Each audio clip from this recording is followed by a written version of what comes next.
Rest in peace, George Foreman, age 76, boxing heavyweight champion. And you want to talk about something that's so eerie? It was probably, I want to say, a few weeks ago. Um, Watched his movie, even though I already knew about his life. I had lived in Houston, Texas, back in the day, so I was very familiar with him. Uh, it's like somebody that you kind of like inundated with, even though maybe you weren't, but you were kind of.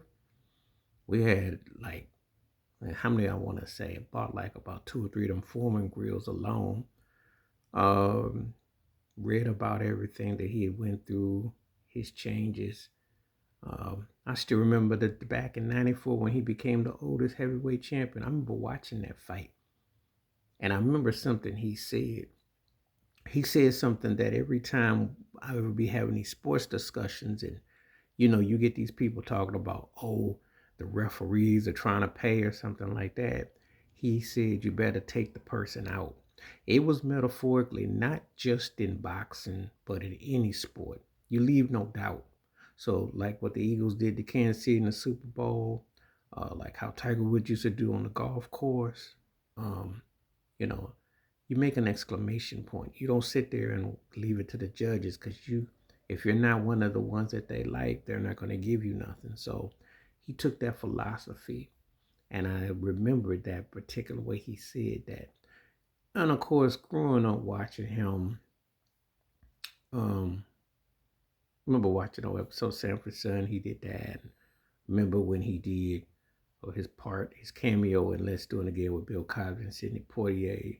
Um, and just he was a tough dude, but he did have a kind heart. Like at the end of the day, um, he really did strive to be a better man. When he gave his life to the Lord, for instance, he really did strive to be a better man.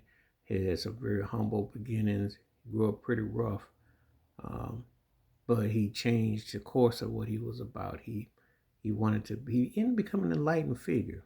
You know, uh, he had an aura about him that endured him. You can tell when someone gets a light.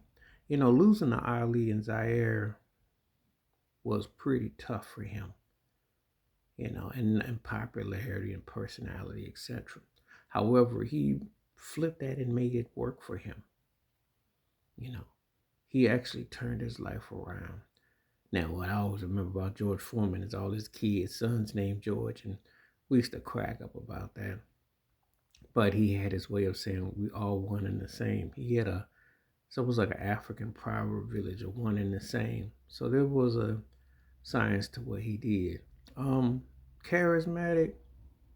He was a gold medal winner. He really was about finding himself and create a certain narrative. But when you reflect on what he was able to do in and out the ring, it was quite very remarkable.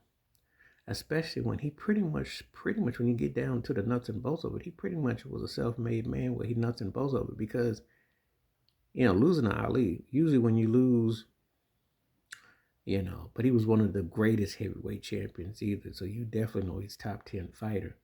But he made himself into something else that endured. So, um, and I did watch the film, and I've gone back up on him, a long time ago. Some people didn't like his politics, some people didn't like this, but can't say that the cat didn't make the most of his opportunities because he was like truly a cat with nine lives, and he found a way to reinvent himself and flip the wheel. So just wanted to take the time to give that cat his flowers and his due, and he will be remembered. Uh, Rest in peace and prayers and thoughts go out to his family, his friends, and fans all over the world. And he's one of those people that he made himself into a household name in more ways than one. Think about it. Because you got to go through George. And George was somebody that packed a heavy punch. Rest in peace.